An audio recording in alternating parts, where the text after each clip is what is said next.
So Darrell, let's get kind of an update, if we could, in terms of timelines, because those of us in the golf community who know about this project, we just can't wait to figure out when it's going to come to fruition. So let's talk golf course first. Can you give us timelines in terms of completion dates? Sure, Joe.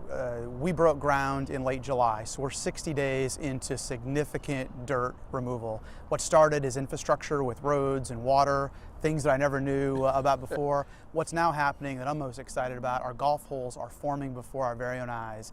We've center cut all the fairways and the greens. You can actually see where the golf holes will be.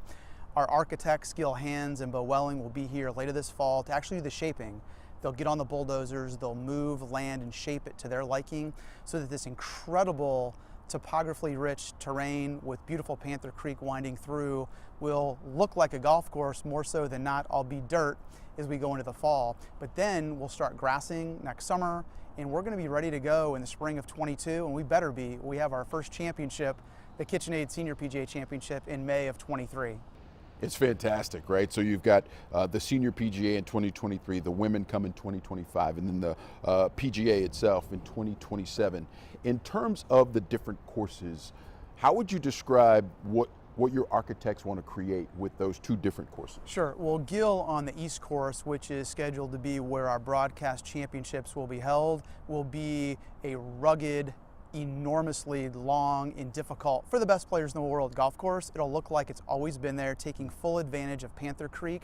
The West Course, which is what Bo Welling is designing, is more expansive, more welcoming and wide open fairways, green complexes that are interesting and complex, but also accommodating to championship play, but more inviting to those of us that don't play for a living as far as the visual appeal. And they're collaborating on our short course that we're affectionately calling Boxcar to pay tribute to Frisco's railroad history.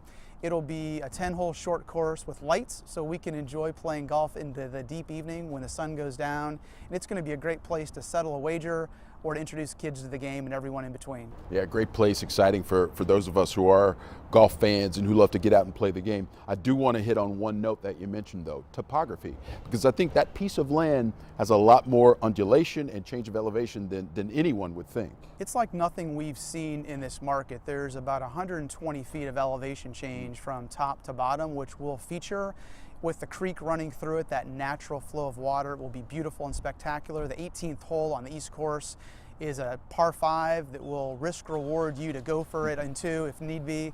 The green hard up against the creek, so it'll be a dramatic finish for championship golf. And we think holes 14, 15, and 16 will be among the loudest in championship golf. With that topography change, we'll have a natural amphitheater that could have as many as 20,000 fans cheering on their favorite players as they come down the home stretch.